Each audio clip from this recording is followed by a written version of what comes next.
네, 여러분들 이렇게 또 뵙게 돼서 참으로 반갑고 또 함께 말씀을 나누게 된 것을 큰 특권으로 생각합니다.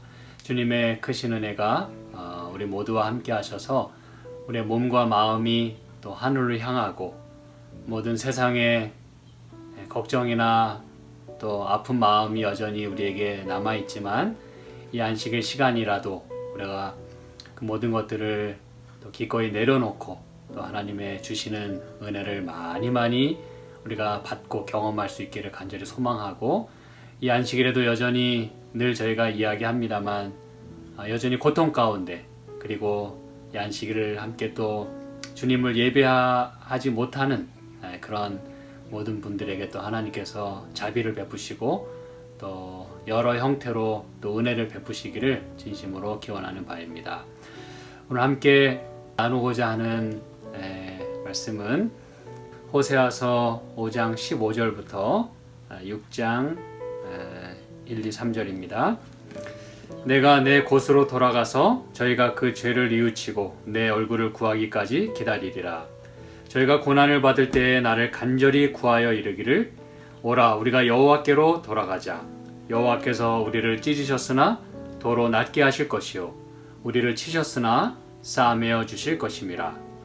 여호와께서 이틀 후에 우리를 살리시며 제3일에 우리를 일으키시리니 우리가 그 앞에서 살리라. 그러므로 우리가 여호와를 알자. 힘써 여호와를 알자. 그의 나오심은 새벽빛같이 일정하니 비와 같이 땅을 적시는 늦은 비와 같이 우리에게 임하시리라 하리라. 아멘. 어떻게 보면 이 호세아서에서 참으로 아름다운 말씀 가운데 하나라고 생각을 합니다.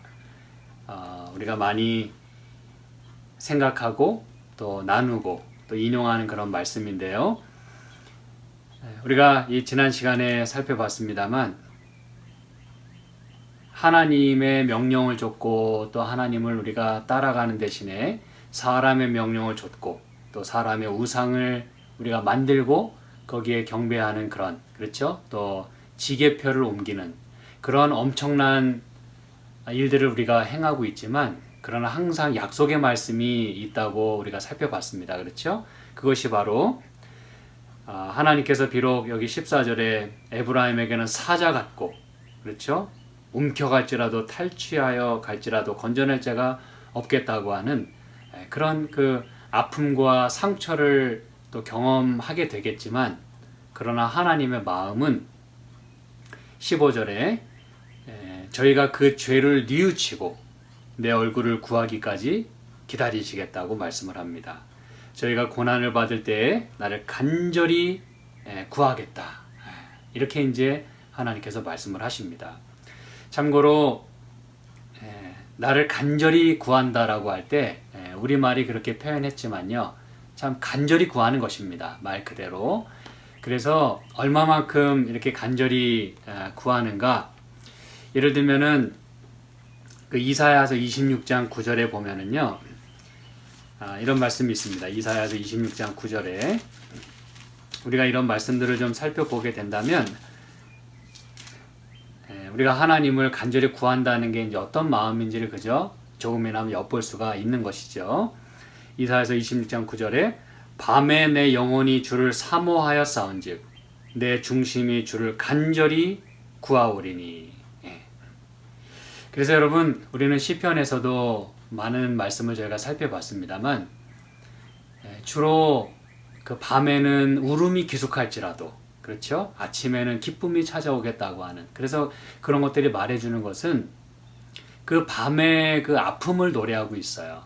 그렇죠? 밤의 그 고통, 때로는 잠 못 이루고, 때로는 몸이 너무 아프고, 때로는 마음이 너무너무 아파서 그 밤의 그 어두움 가운데 속히 이 밤이 지나기를 바라는 그러한 그 심정으로 밤에 내 영혼이 주를 사모하여 싸운즉, 그 간절한 마음으로 하나님을 찾는 것이에요. 이 고통을 속히 좀 지나가게 해달라고 하는.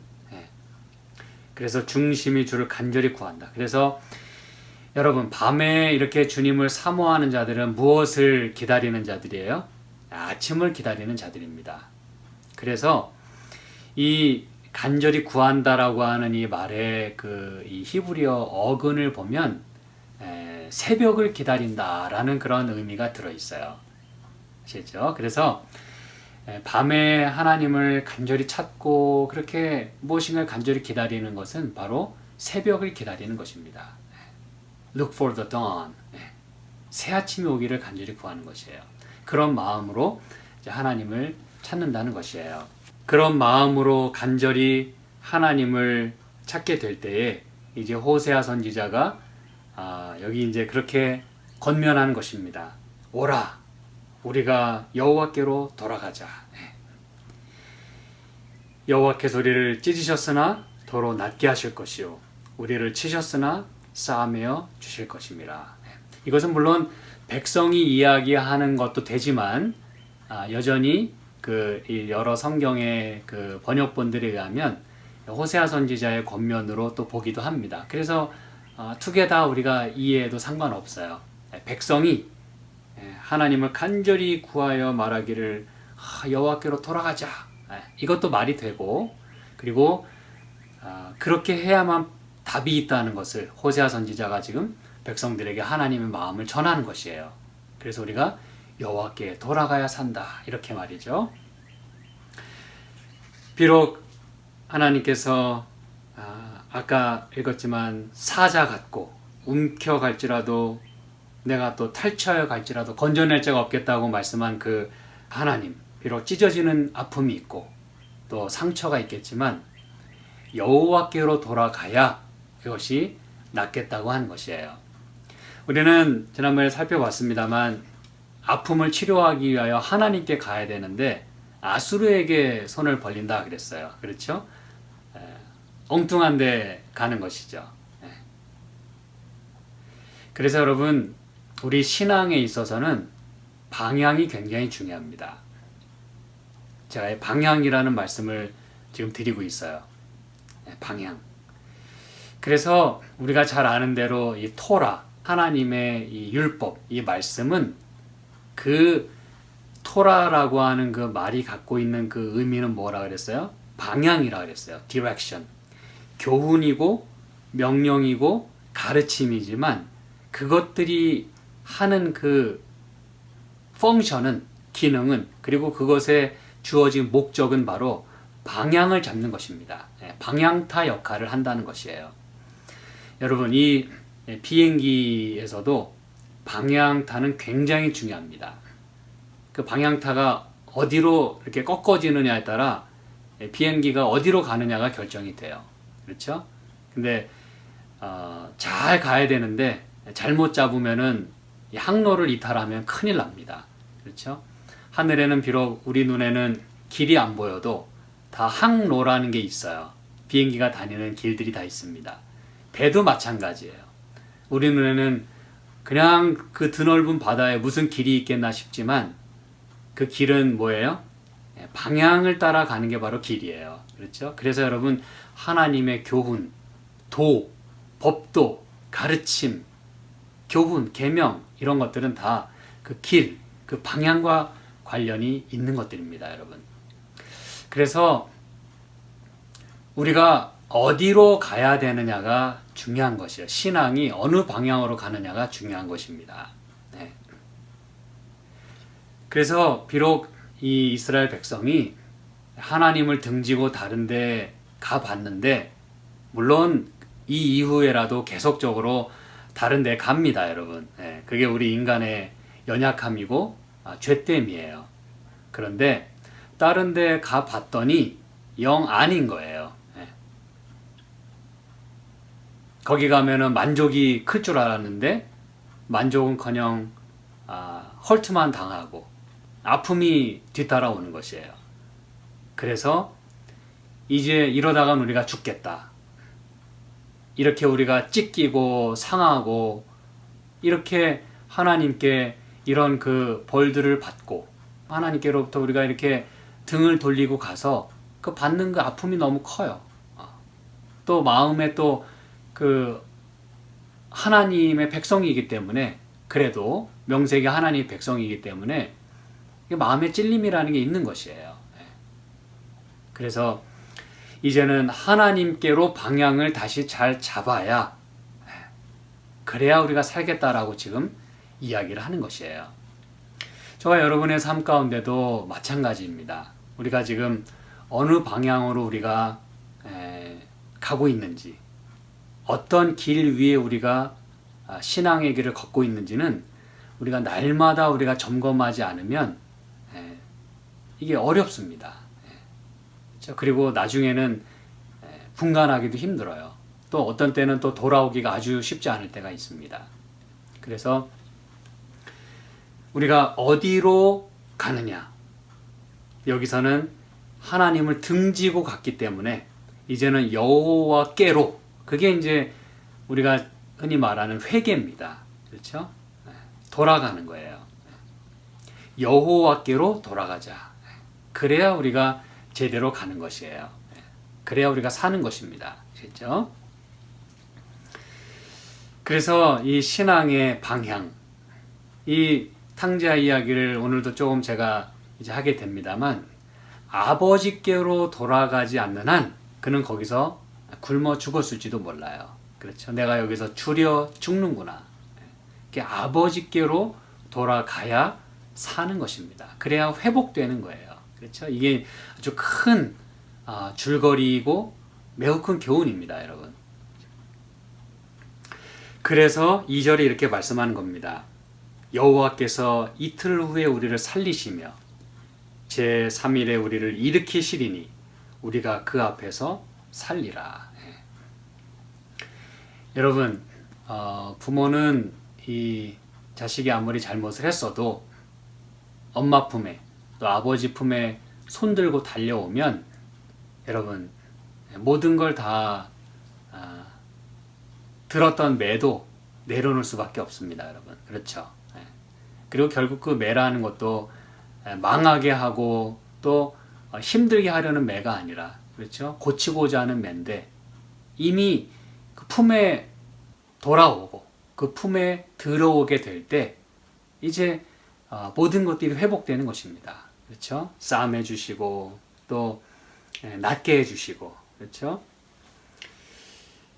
여기 이제 이틀 후에 우리를 살리시고 제3일에 우리를 일으키신다고 했는데, 여러분, 이것은 문자적인 그 뭐 하루 이틀, 뭐 그렇게 이해하셔도 괜찮습니다.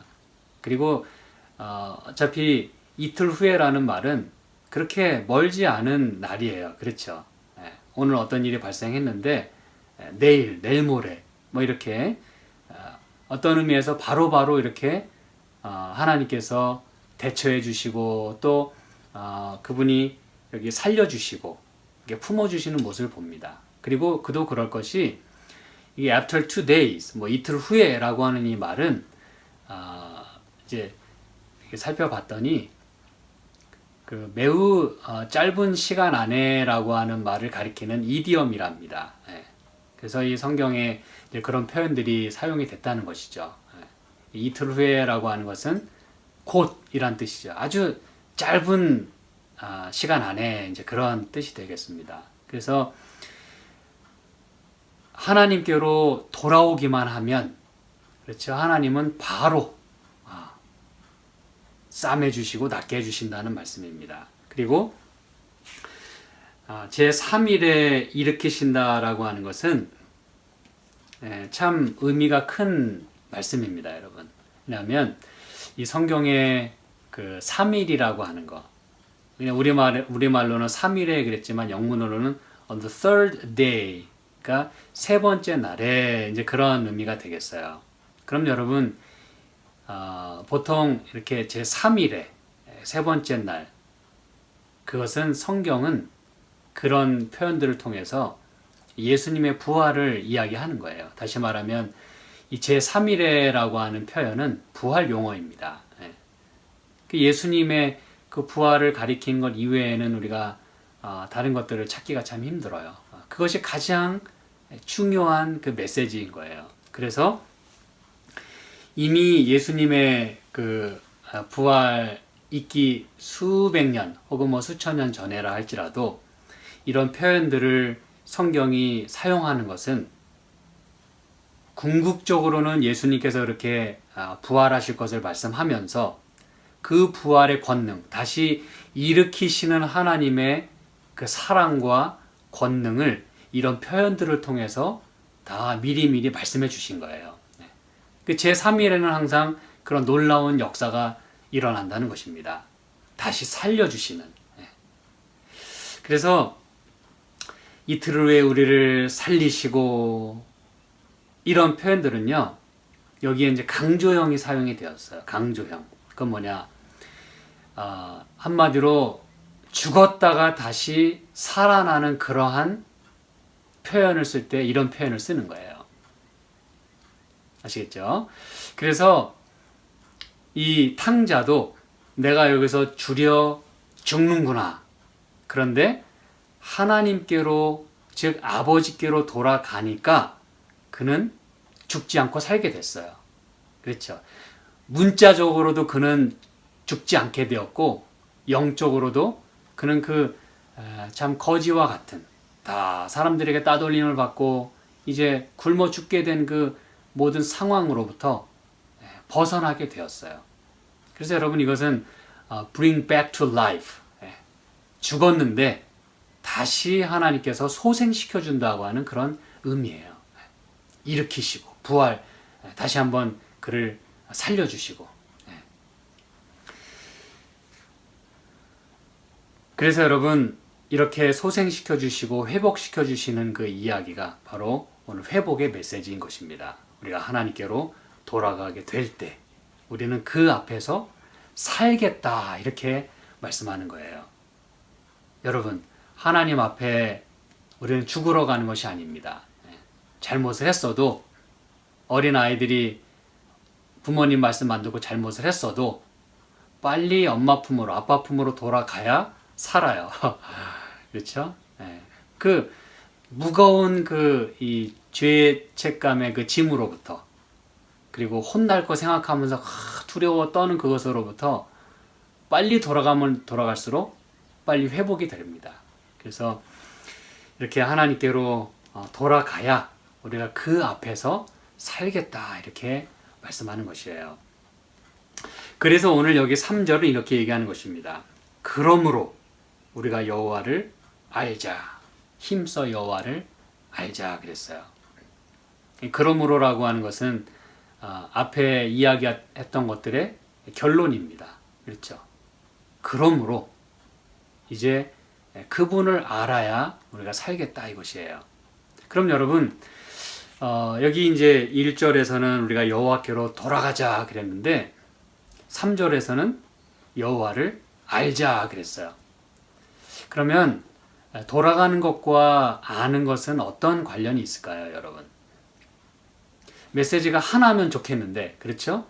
여호와께로 돌아가자. 그것만 얘기했으면 오케이, 돌아가자. 근데 이 3절에서 이 말씀을 쭉 하면서 그러므로 우리가 여호와를 알자, 이렇게 결론을 내립니다. 여러분, 아는 것과 돌아가는 것은 어떤 의미가 있을까요? 어떤 관련이 있을까요? 여러분, 사실은 돌아가야 가까워집니다. 그렇죠?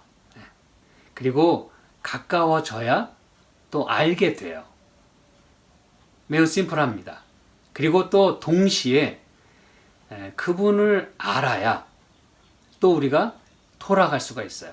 이건 여러분 뭐냐 하면, 탕자가, 다시 말씀드립니다만, 아버지를 기억했을 때, 생각했을 때, 센스가 돌아왔을 때서야 아버지를 찾았고 아버지께 돌아갈 수가 있었어요. 다시 말하면 아버지와의 릴레이션십을 그가 잊지 않았다는 거예요. 그때 다시 기억을 했다는 거예요. 굉장히 중요한 부분입니다, 여러분. 여러분, 하나님과의 릴레이션십을 우리가 잊지 않고 기억한다고 하는 것은 매우 중요합니다. 오늘 우리가 이렇게 안식일을 기억해서 지키는 것도 하나님과의 관계를 다시 한번 기억하고 점검하고 굳건히 하고 이 관계에서 누리는 축복과 행복을 우리가 느끼기 위해서 우리가 이 안식일을 지키는 것이에요. 이 탕자 경우는 지금 내가 거지가 되어서 줄여 죽게 됐지만 아버지와의 릴레이션십을 생각하고 나니까 자기는 거지가 아닌 거예요. 알고 봤더니. 그렇죠. 여기서 이렇게 줄여서 죽을 그런 존재가 아닌 거예요. 그래서 그는 그 자리를 박차고 아버지께로 기꺼이 그 송구스러운 마음을 가지고, 그렇죠, 여호와께로 돌아가는 그 마음으로 아버지께로 가는 것이에요. 그래서 그 관계는 다시 회복이 되는 것입니다. 이 이스라엘 백성들도 이렇게 찢기고 상하고 죽게 되었지만 여호와께로 돌아가게 되면 다시 그분과 뭐가 회복되는 거예요? 릴레이션십이 회복되는 거예요. 그게 바로 여호와를 아는 것입니다. 자, 우리는 이 호세아 4장 1절에서도 이스라엘 자손들아 여호와의 말씀을 들으라. 여호와께서 이 땅 거민과 쟁변하시나니 이 땅에는 진실도 없고 인애도 없고 하나님을 아는 지식도 없다 그랬어요. 그리고 6절에도 내 백성이 지식이 없으므로 망하는도다. 이 지식이 문자적인 지식만을 의미한다 그랬어요? 아니요. 그들에게는 율법이 주어졌어요. 그런데 그들은 손에 율법은 있는데 마음은 전혀 다른 데 가 있었다 이것이에요. 다시 말하면 하나님과의 릴레이션십이 형성되어 있지 않았다는 것이에요. 그게 깨졌다는 것입니다. 버렸다는 거예요. 그렇죠. 그래서 여러분, 율법이 없어서 그들이 지식이 없어서 망한 게 아니라 마음에 하나님을 모시지 않고 하나님을 진정으로 알지 못했던 거예요. 그렇죠? 그래서 여기서 그 안다고 하는 거, 그래서 여기 3절에 이렇게 말씀하는 겁니다. 호세아 6장 3절에 우리가 여호와를 알자. 이 안다고 하는 게 우리가 자주 살펴봤습니다만 이 히브리어로 야다라는 말이라고 했어요. 그렇죠? 야다. 이것은 매우 친밀한 관계를 말할 때 야다라는 단어를 씁니다. 안다. 이 아담이 하와와 동침했다. 동침했다는 말이 야다라는 말입니다, 여러분. 알았다 그 뜻이에요. 그래서 여러분, 이 안다라는 단어는 보통 단어가 아닙니다. 깊은 그런 우정과 사랑을 나누는 관계, 그리고 정말 친밀한 관계, 그 인티머시를 말할 때 야다라는 단어를 써요.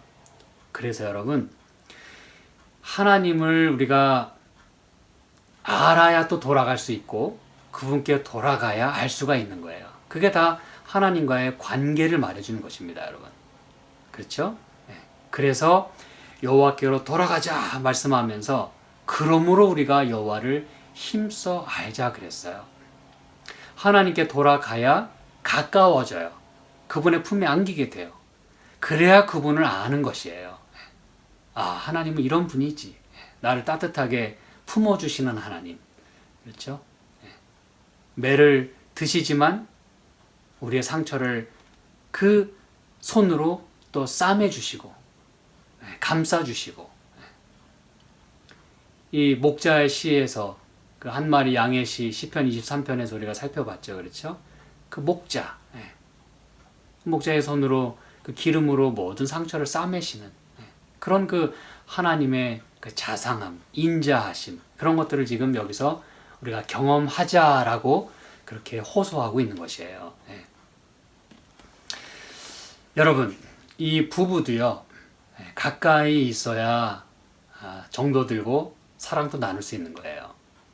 떨어져 있으면은 정반대로 문제가 생기기가 아주 쉽습니다. 이걸 우리가 단적으로 알 수 있는 것이 최초의 인류 아담과 하와도요, 그들은 범죄하기 전이었어요. 그런데 언제 문제가 생겼냐 하면 아담과 하와가 둘이 떨어져 있을 때 문제가 생겼어요. 그렇죠? 가만히 생각해 보니까 그렇습니다. 하와가 아담 곁에만 잘 붙어 있기만 했었어도, 둘이 한 몸이라고 했으니까 같이 움직이기만 했어도 그런 불상사는 일어나지 않았을 거예요. 그런데 하와는 아담으로부터 떨어졌어요. 그리고 자기가 그토록 호기심을 갖고 하나님이 이렇게 선을 그어 놓으신 것을 아주 과감히 그냥 넘어버린 것이에요. 혼자 있었기 때문에 그만큼 더 유혹받기가 쉬웠던 것이죠. 그래서 우리는 그 아담과 하와의 그 범죄의 그 스토리 가운데서도 우리가 이 사실을 분명히 확인할 수가 있어요. 가까이 있어야 하는 거예요. 근데 그 모든 관계가 하나씩 이렇게 서로 떨어지잖아요. 하와가 아담으로부터 떨어지고 또 그렇게 해서 죄를 짓고 나니까 그들 역시 이제는 하나님께로부터 또 멀어지는 거예요. 피하는 거예요. 도망가고 숨게 되는 것이에요. 이게 이제 그런 원리입니다. 그런 속성을 가지고 있어요. 그렇죠? 죄라고 하는 거, 그리고 가까이 있는다고 하는 거. 그게 이제 다 그런 연관성이 있는 것입니다. 그래서 여러분, 우리가 여호와를 알되, 잘 보시기 바랍니다. 여호와를 알되 어떻게 알자 그랬어요? 힘써 여호와를 알자 그랬어요. 힘써서. 힘써서. 왜냐하면 그 본성 자체가, 우리의 그 삶 자체는 그렇게 힘써서 하나님을 찾도록 돼 있지 않아요. 우리의 그 본성 자체가. 그래서 떨어져 나가기는 매우 쉬워요. 여러분, 물살을 우리가 거슬러 올라가는 게 쉽습니까? 아니면 그냥 떠내려가는 게 쉽습니까? 떠내려가는 건요, 힘 안 줘도 휙 떠내려가요. 힘 안 줘도 돼요. 노력하지 않아도 돼요. 근데 여러분, 그 물살을 거슬러 올라가려고 할 때는 여러분, 보통 힘 가지고는 안 되는 것이에요. 우리는 하나님으로부터 이 죄가 우리를 하나님과 우리 사이를 분리시켜 가지고 이 죄의 그 물살, 죄의 유혹, 이거는요 너무너무 강합니다. 우리를 하나님께로부터 떨어지게 만드는 건 너무너무 쉽고 너무너무 강해요. 그래서 우리가 보통 열정과 보통 노력을 하지 않으면 쉽지 않은 것입니다. 그래서 그러므로 우리가 여호와를 알자, 우리가 힘써 여호와를 알자, 이렇게 이야기를 하는 것이에요. 이거는 제가 좀 전에도 그 용어를 말씀드렸습니다만 또 다른 말로 하면 열정과 열심이에요. 그런 마음으로 우리가 하나님을 찾아야 한다는 것입니다.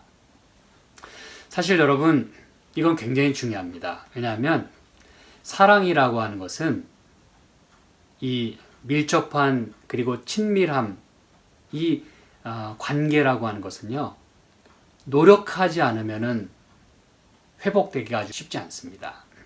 노력하지 않으면 지키기가 아주 쉽지 않아요. 이건 제가 굳이 많은 강조를 하지 않는다 할지라도 여러분이 이게 무슨 얘기인지 잘 아실 거예요. 그렇죠?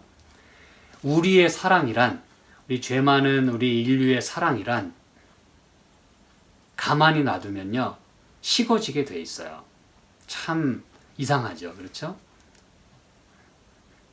막 뜨거운 그런 마음이 들다가도요 참 희한한 게, 내가 그것을 계속해서 그런 마음을 이렇게 열심을 갖고 노력해서 그거를 유지하지 않으면은요 너무나 쉽게 식어집니다. 사람과의 관계가 다 그래요. 뭐 한 교회 안에서도, 그리고 가족 내에서도, 그리고 친구 관계에서도 이거 우리가 잘 압니다.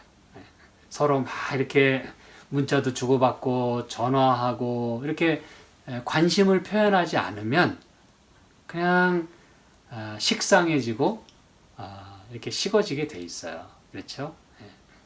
그래서 여기에는 뭐가 필요하냐면 열정이 필요한 거예요. 불을 붙여야 합니다. 그게 이제 열정이에요. 그렇죠? 뜨거운 그 무엇인가를 붙여야 되는 거예요. 그게 열심이고 그게 열정이에요. 식어진 거에는 방법이 없어요. 불을 붙여야 됩니다. 불을 땡겨야 돼요. 그래서 가만히 놔두면 깨지기 쉬운 관계가 바로 우리 관계고, 가만히 놔두면 식어질 수밖에 없는 게 우리의 사랑이에요. 그래서 여러분, 마태복음 24장에도 그 재림의 징조 가운데 많은 사람의 사랑이 식어지겠다 그랬어요. 그건 당연한 얘기입니다, 여러분. 당연한 얘기예요. 식어지게 돼 있어요. 그래서 여러분, 예수님을 기다리는 그 처녀의 그 태도는 항상 이렇게 기름으로, 여러분 제가 아주 중요한 말씀을 드리고 있어요. 기름으로 불을 계속해서 지펴야 되는 거예요. 이 등에 불이 있어야 하고 그것을 계속해서 태울 기름이 있어야 되는 것입니다. 그게 이제 여러분 여기서 이제 말하고자 하는 거예요. 여기 미리 말씀을 드리면 이 3절 후반부에 이제 늦은 비가 임하겠다 그랬잖아요. 여러분 늦은 비는 우리가 아주 익숙합니다. 그렇죠? 늦은 비 그 자체로도 매우 큰 의미가 있지만 그것이 가리키는 게 성령 하나님을 가리키는 거예요. 늦은 비 성령. 그렇죠? 그래서 여러분 이게 굉장히 의미가 있고 중요한 것입니다. 이 관계를 회복하기 위해서는 굉장한 노력을 들여야 돼요. 불을 지펴야 되고 또 거기에는 성령님의 도우심이 있어야 되는 거예요. 하나님과의 관계를 회복하는 데 있어서 말이죠. 아시겠죠? 자, 그래서 이렇게 하나님께서는 우리에게 처음에는 다 열정을 주셨어요. 그렇죠? 모든 일에 우리는 열정이 있어야 어떤 일들을 잘 할 수 있어요. 그런데 그런 것들을 우리가 이 열심이 있고 열정이 있어야 일을 잘 할 수 있는데 여러분 이 열정과 열심을 누구에게 먼저 쏟느냐가 굉장히 중요합니다. 내가 하루에 일을 하는 데 있어서도 또 신앙하는 데 있어서도 가장 먼저 내가 어디에 열정을 쏟아 붓느냐에 따라 그 다음 일이 순조롭게 되느냐 아니면 이렇게 좀 꼬이게 되느냐가 갈라지게 돼 있어요. 무슨 말씀을 드리려고 하냐 하면 내가 만약에 아침 시간에 하나님께 내 마음을 드리고 성경 말씀을 읽고 거기에 내가 열정을 쏟으면요 하나님의 약속은 뭐냐면 그 남은 열정을 가지고 하루를 충분히 살아갈 수 있는 힘을 주십니다. 무슨지 아시겠죠? 하나님이 그 약속하시는 거예요. 네가 나에게 먼저 마음을 주면 내가 너에게 다 이런 것들이 이루어지게 하겠다. 이게 하나님 약속이에요. 근데 내가 만약에 다른 것에 먼저 모든 신경을 다 쓰고 에너지를 다 쏟고 시간을 다 써버리면 나머지 이 하나님을 위해서 내가 기도를 하고 말씀을 읽으려고 하면 그땐 벌써 이미 지쳤어요. 머리도 아프고 졸립고 피곤하고 귀찮고 이런 이게 뭔지 아시겠죠? 네. 이게 우리가 다 동감할 수 있는 것들이에요. 그렇죠? 그래서 우리가 어디에 먼저 우리의 열정을 쏟느냐가 굉장히 중요합니다. 왜냐하면 그 열심이 있어야 회복될 수 있고 다시 그게 진전될 수가 있는데 그래서 이 호세아 선지자는 그 열심을 가지고 여호와를 아는데 먼저 쓰자 이거예요. 힘써 여호와를 알자. 그게 굉장히 중요한 것입니다. 여러분 하나님께서 아담과 하와를 만드시고 나서 일부터 주셨나요? 내가 니네 만들었으니까 이제 니네가 좀 날 위해서 봉사도 좀 하고 여기 땅도 좀 경작하고 뭐 이렇게 일부터 주셨나요? 아니요. 우리는 분명히 잘 압니다. 아담과 하와가 창조될 때는 여러분 항상 모든 일이 창조 사업이 맞춰질 때는 저녁이 되며 아침이 되니 이는 첫째 날이니라 둘째 날이니라. 그래서 이게 일곱째 날까지 온 거예요. 그렇죠? 그래서 여섯째 날 모든 창조 사역에 맞춰질 때는 이제 일곱째 날이 이를 때에 마치니 라고 성경이 말하고 있는 게 표현이 바로 그것입니다. 일곱째 날이 이를 때에 마쳤다 그랬어요. 굉장히 중요한 표현입니다. 그 얘기는 뭐냐? 아담과 하와를 다 만드시고 모든 창조 사역을 마치고 나니까 뭐가 시작된 거예요? 바로 일곱째 날이 시작된 거예요. 그 저녁부터. 그렇죠? 네. 일곱째 날이 시작이 바로 된 거예요. 그래서 아담과 하와는 그들이 서로 이렇게 아름답게 지어지고 난 다음에 그들이 맞이한 그 첫 순간은 바로 안식일이었어요. 쉼의 시간이었어요. 평안의 시작이고 다시 말씀드리면 그거는 하나님과의 관계의 시작이었어요. 관계부터 하나님은 시작하기를 원하셨던 거예요. 아담과 하와가 만들어지고 나서 바로 그들이 했던 첫 번째 일은 경작하는 일도 다른 사물을 보는 일도 아니었어요. 하나님을 만나는 일이었어요. 여러분 굉장히 중요하죠. 그렇죠? 왜 그러셨을까요? 이렇게 하나님과 사람이 먼저 하나가 되고 아주 친밀한 관계가 형성되어야 한다는 것을 말씀하기를 원하셨던 거예요. 그게 돼야 나머지 6날을 힘있게 살아갈 수가 있다는 얘기예요, 여러분. 이 7째 날은 엿새 동안에 너무너무 힘들고 지치고 그래서 그냥 안식일에 이렇게 퍼져가지고 쉼은 굉장히 중요합니다. 그런데 우리가 생각의 전환이 필요해요. 이 7째 날은 이 6일 동안에 그냥 지치고 세상살이에 그냥 찢기고 상하고 그래가지고 7째 날에 아이고 하나님 저 다 죽겠습니다. 저 좀 살려주세요. 네, 그것도 하나님은 얼마든지 챙겨주시고 또 위로해주시고 힘을 주세요. 근데 생각의 전환은 뭐냐면 잘 들으시기 바랍니다. 뭐가 중요하냐면 하나님과의 관계를 먼저 이 7째 날을 가장 우선순위에 두게 된다면 안식일에 충분한 재충전을 하고, 그렇죠? 차지를 100% 아주 빵빵하게 충전한 다음에 6째 날을 살아가는 거예요. 무슨 힘으로? 하나님과의 그 친밀한 관계 속에서 그 충전과 축복과 은혜가 가득한 상황에서 일주일을 살아가는 거예요. 그리고 다시 7째 날이 돌아올 때 하나님, 제가 충전이 필요합니다. 그래서 주님을 또 만나고 관계가 회복되고 나니까 막 모든 게 막 이 회복이 되고 제자리를 잡는 거예요. 이제 막 뭐가 충만한 거예요. 마음도 충만하고 모든 게 다 아주 원기가 채워지는 것이에요. 그래서 또 일주일을 살아가는 것입니다. 무슨 차이예요? 순서의 차이예요. 그렇죠? 그래서 여러분, 하나님은 이 아담과 하와와 가장 친밀한 관계부터 먼저 형성하고 나서, 그리고 그들이 생육하고 번성하고 땅을 다스리는 그러한 일들을 할 수 있도록 그렇게 디자인하신 것입니다, 여러분. 굉장히 중요한 부분이에요. 다시 말하면 하나님을 제대로 아는 것부터 시작했다는 것이에요. 내가 누군지 니네가 알아야 될 거 아니냐. 내가 너희를 만들었는데 나는 이런 하나님이야. 나는 너희에게 이런 아버지야. 여러분 얼마나 감사한 분입니까? 그렇죠? 그런 하나님과의 그 경험, 그런 지식, 그렇죠? 그런 관계, 그게 되고 나면 우리는 충분하게 살 수 있어요. 그리고 살아갈 수 있어요. 다시 회복될 수 있어요.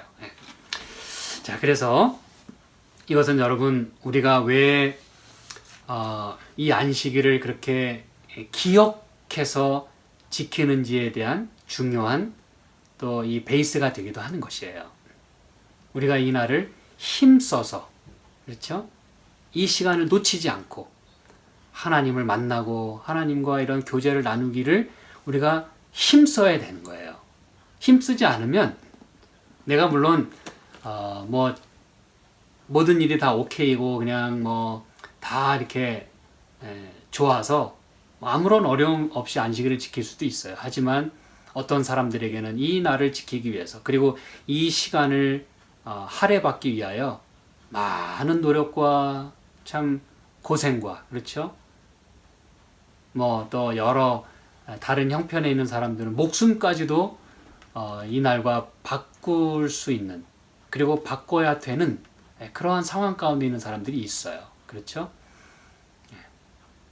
그래서 여러분, 우리는 이것들을 그렇게 힘써서 기억하고 또 하나님과의 교제를 가장 열정을 가지고 힘써서, 아시겠죠? 그렇게 우리가 지켜가야 하는 것이죠. 그렇죠? 자, 여러분, 그렇기 때문에 이 뜨거움이 일어나지 않으면 우리는 식어지게 돼 있어요. 그렇죠? 메말라 가고. 그래서 여기 3절에 이렇게 말씀하는 겁니다. 우리가 힘써 여호와를 알자. 그의 나오심은 새벽빛같이 일정하니 비와 같이 땅을 적시는 늦은 비와 같이 우리에게 임하시리라. 메마른 관계, 서먹한 관계, 식어진 관계, 거기에는 여러분 뜨거움이 있어야 하고 또 적시는 그런 은혜가 필요합니다. 이게 이제 늦은 비의 은혜인 것이에요. 에스겔서 34장 26절에는 이렇게 말씀합니다. 에스겔서 34장 26절. 에스겔서 34장 26절. 내가 그들에게 복을 내리며 내 산 사면 모든 곳도 복되게 하여 때를 따라 비를 내리되 복된 장마비를 내리리라. 예. 그러니까 27절에 그리한즉 밭에 나무가 열매를 맺으며 땅이 그 소산을 내리니. 그리고 이제 27절 후반부에 보니까 그들을 건져낸 후에 그들이 나를 여호와인 줄 알겠고. 여러분 이게 이제 무슨 말을 하려는지 여러분 이제 이해하시겠죠. 그렇죠? 네. 이렇게 하나님의 축복의 장마비, 메마르고 식어지고 그렇게 그러한 곳에 하나님의 그 축복의 장마비, 늦은 비, 그것이 이제 내리게 될 때 모든 것들이 열매를 맺고 소산을 냈고 그들이 그 땅에서 평안할지라. 그리고 그들이 여호와인 줄 알겠다. 여러분 이게 우리의 신앙의 목적 아닙니까? 그렇죠? 우리 삶에 이렇게 촉촉한 단비를 늘 받아서 열매를 맺고 소산을 내고 그렇죠? 평안을 누리고 여호와를 알아가고. 이게 놀라운 약속입니다. 거기에는 축복의 장마비가 필요하다는 것이에요. 그래서 우리 하나님께 우리의 방향을 우리가 틀면요. 제가 이제 말씀을 종반부로 이끌고 갑니다. 우리가 하나님께로 방향을 틀면 마치 탕자가 아버지께로 돌아갈 때 아버지는 뭐 하고 계셨어요? 뭐 밭에서 일하고 계셨습니까? 예. 그런데 그의 마음은 늘 어디에 가 있었어요? 그리고 그의 몸은 실제적으로 어디에 늘 가까이 이렇게 있었던 것 같습니까? 아들이 돌아오는 그 길목을 바라볼 수 있는 그 자리. 언제라도 항상 그곳에 가서 아들이 돌아오나 안 돌아오나 그걸 늘 이렇게 바라봤던, 언제나 돌아오려나. 그 모든 마음과 그 일이 그리고 그 모든 그 몸이 실제로 그 자리에 있었다는 거예요, 여러분. 그래서 아들이 딱 그 등장하자마자 아버지가 아직도 상거가 먼데, 여러분, 그게 이제 여러분 그 의미인 것입니다. 거리가 멀지만 아들을 바라보고 아들인 줄 알고 그렇게 마중 나간 그 아버지는 늘 그 자리에 있었다는 거예요. 그 자리에서 서성거렸다는 것입니다. 일이 손에 잘 잡히지 않는 것이죠. 그렇죠? 그래서 내가 아버지께로 방향을 틀기만 하면 아버지는 늘 거기서 계신 거예요. 아직도 상거가 멀지만. 여러분 이게 무슨 얘기냐 하면 제가 이제 이 말씀을 드리면 여러분이 기뻐하실 것입니다. 그건 뭐냐면 여기 호세아서 6장에 그의 나오심은, 자 보세요. 그의 나오심은 새벽빛같이 일정하니 그랬어요. 그의 나오심은, 여러분 그의 나오심이라고 그랬어요. 여러분 아버지는 방 안에만 있지 않았고 일터에만 있지 않았어요. 그분은 항상 그 자리에 나와 계셨어요. 그러지 않고서는 아들이 돌아오는 것을 알아볼 수가 없어요. 상거가 먼데. 이게 이 느낌을 여러분 가지실 수 있겠어요? 그런데 여기 새벽빛같이 일정하다라고 할 때 이게 여러분 우리말로 이해하자면 항상 변함없이 그렇게 새벽빛같이 비춰주시는구나, 이렇게 우리가 이해하게 됩니다. 그렇죠? 예, 그 의미도 있어요. 항상 변함없이. 그렇죠?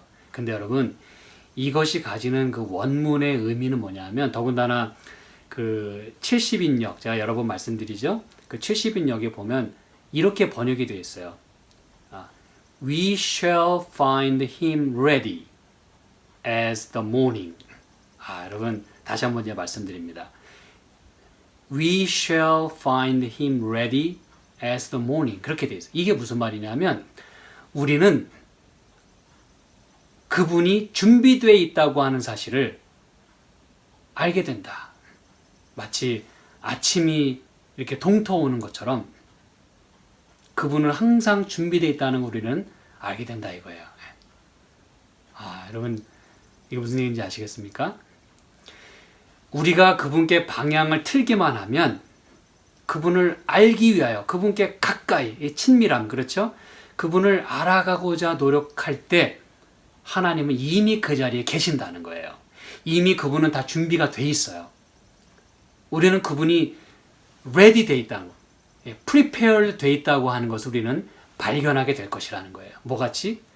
늘 변함없이 그 동력에서 그 탁 빛이 비치듯이 말이죠. 변함없이, 하루도 빠짐없이. 언제나 그렇게 준비되어 있고, 언제나 그렇게 우리를 기다리시고, 언제나 그렇게 빛을 비춰주시는 그 하나님을 우리가 보게 될 것이다. 이 뜻입니다, 여러분. 그리고 우리는 아까 5장 15절에서 나를 간절히 구하겠다라고 그렇게 말씀했다 그랬잖아요. 근데 그게 무슨 의미라 그랬어요? 새벽을 기다리는 그 의미라 그랬어요. 그럼 여러분 이게 딱 연결이 되시죠? 그들이 이렇게 찢어지고 상처받고 아프고 괴롭고 마음에 죄책감이 들고 속상하고 이럴 때 아니다. 내가 여호와께로 돌아가야 되겠다. 하나님 어디 계십니까? 제가 돌아가겠습니다. 이렇게 그분을 간절히 새벽빛을 찾듯이 그렇게 간절하게 아침이 오기를 기다리는 마음으로 우리가 하나님을 찾게 될 때, 하나님께 손을 뻗치게 될 때 하나님은 이미 손을 다 내밀고 계신다는 거예요. 감추고 계시는 분이 아니고. 여러분 이게 하나님의 사랑입니다. 이미 그분은 손을 내밀고 계셨던 거예요. 그리고 우리는 그저 그분의 내민 손을 하나님 죄송합니다. 그리고 그분의 손을 잡는 거예요. 그게 바로 이 의미인 것입니다. 간절히 찾는 거예요. 하나님이 안 계셔서 간절히 찾는 게 아니에요. 내가 나를 회개하고 내 마음을 고쳐먹고 하나님께로 돌아간다는 뜻입니다. 여러분 무슨 얘기인지 아시겠죠? 하나님이 어디 계신지 몰라가지고 막 내가 찾아 헤매는 게 아니라 하나님 늘 그곳에 계세요. 근데 문제는 내가 등을 돌리고 도망 다녔던 거예요. 그래서 그분을 간절히 찾는다는 의미는 다시 여호와께로 그분과 가까워지기 위하여 그분을 알기 위하여 열심을 내서 다시 방향을 트는 것입니다. 그러면 그분은 그 자리에 계시는 거예요. 어서 와라. 이게 바로 그 의미입니다, 여러분. 땅을 적시는 늦은 비와 같이 우리에게 임하시겠다. 여러분 이렇게 늦은 비, 이 성령 하나님, 그렇죠? 우리를 다 적셔주시고 또 열정을 넣어주시고, 그렇죠? 다시 우리를 회복시켜 주시는 아까 그 등에 그 등불과 기름, 그렇죠? 그런 마음으로 그런 그 뜨거움을 우리가 갖고 살아가지 않는 한 우리의 등불에 불은 꺼지게 돼 있고 그냥 식어지게 돼 있어요. 그러면 예수님을 맞이할 수가 없어요. 제가 이제 마지막으로 한 말씀만 더 드리겠습니다. 여기 이제 그의 나오심은 그랬잖아요. 이 나오신다는 표현은 참 보통 단어가 아닙니다, 여러분. 왜냐하면 이제 이 단어들이 처음 나오는 것들이 이제 창세기에 이제 나오는데 여기서 그의 나오심은 할 때 이제 새벽 빛같이 이렇게 나오신다라고 하는 이 표현이요. 제가 그저 구약 하나, 신약 하나 이렇게 두 군데만 찾아보겠습니다. 그냥 제가 언급만 해드리자면 창세기 19장 23절에 보면 롯이 소알에 갔을 때 해가 돋았다 그랬어요. 그리고 소돔과 고모라는 멸망을 받았다 그랬어요. 그래서 하나님을 등진 사람들은 불의 멸망을 받을 수밖에 없지만, 그러나 동시에 하나님께로부터 구원함을 받는 사람들은, 그것을 등지고 하나님을 향하여 가는 사람들은 해가 돋는 그러한 표현을 창세기에서 하고 있다는 것이에요. 그 다음에 창세기 32장 31절에 보면 야곱이 야복강가에서 이제 하나님과 씨름하잖아요. 천사와 씨름하잖아요. 그리고 나서 31절에 뭐라고 말씀하냐면, 야곱이 분이엘을 지날 때에 해가 돋았고, 이렇게 표현을 합니다. 여러분, 그래서 여기서 말하는 해가 돋았다는 이 표현들은 그들이 살게 됐다 이 뜻이에요. 하나님을 만났지만, 대면하여 봤지만 죽지 않고 살게 되었고, 그들의 모든 죄가 용서함을 받았고, 다시 새로운 사람으로, 다시 말하면 속이는 자에서 이스라엘로 바뀌는 그런 놀라운 그 변화된 삶으로 바뀌어가지고 새로운 삶으로 살아가게 되는, 다시 회복되게 되는, 소생하게 되는 그 삶을 표현할 때, 그때 해가 다 그때 돋았다, 이렇게 성경은 표현하는 것입니다. 요한계시록 7장은 이렇게 얘기합니다. 요한계시록 7장 2절 3절입니다. 요한계시록 7장 2절 3절.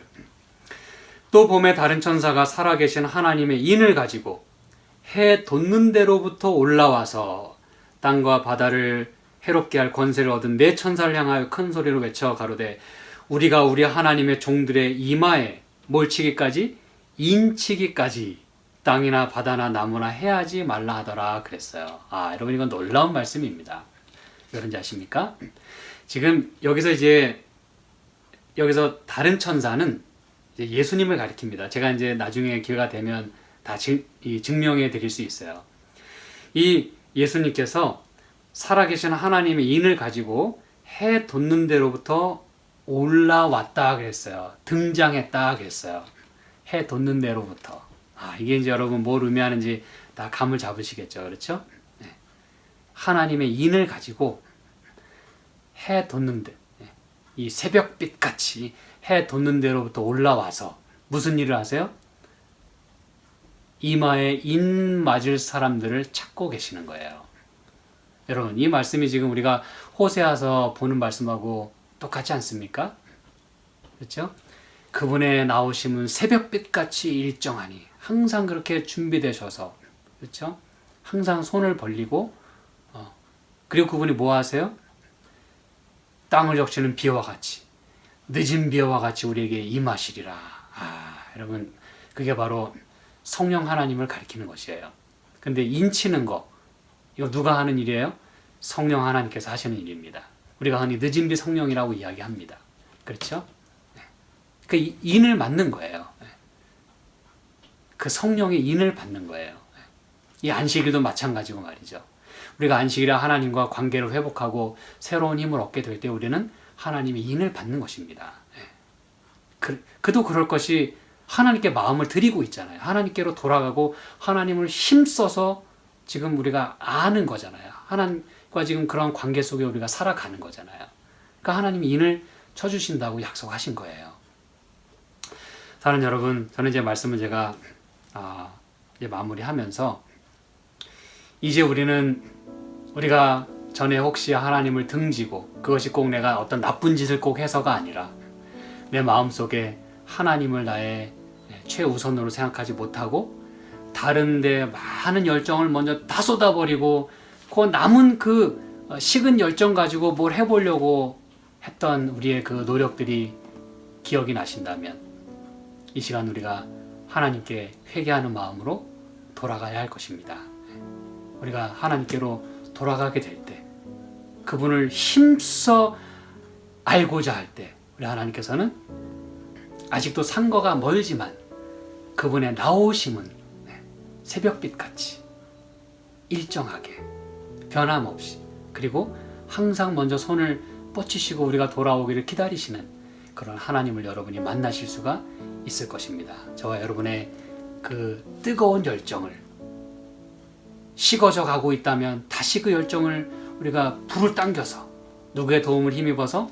성령 하나님의 도움을 힘입어서 우리의 뜨거운 마음을 다시 회복해서 하나님을 사랑하고 하나님을 더욱더 섬기고 하나님을 기쁘시게 하고 또 그 하나님과 교제를 통하여 우리가 또 새로운 힘과 용기를 얻고 축복과 은혜를 누리게 되는 저와 여러분의 삶이 되기를 간절히 소망합니다. 함께 기도하시겠습니다.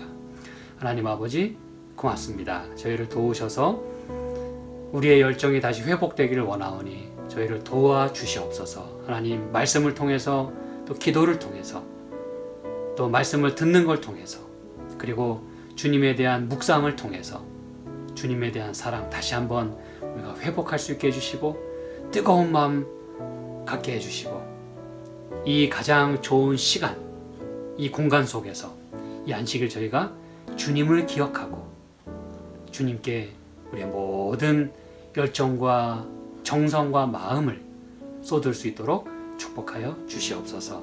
언제나 기다리시고 또 손 내미시는 주님 은혜를 감사하오며 예수님의 이름으로 간절히 기도드리옵나이다. 아멘.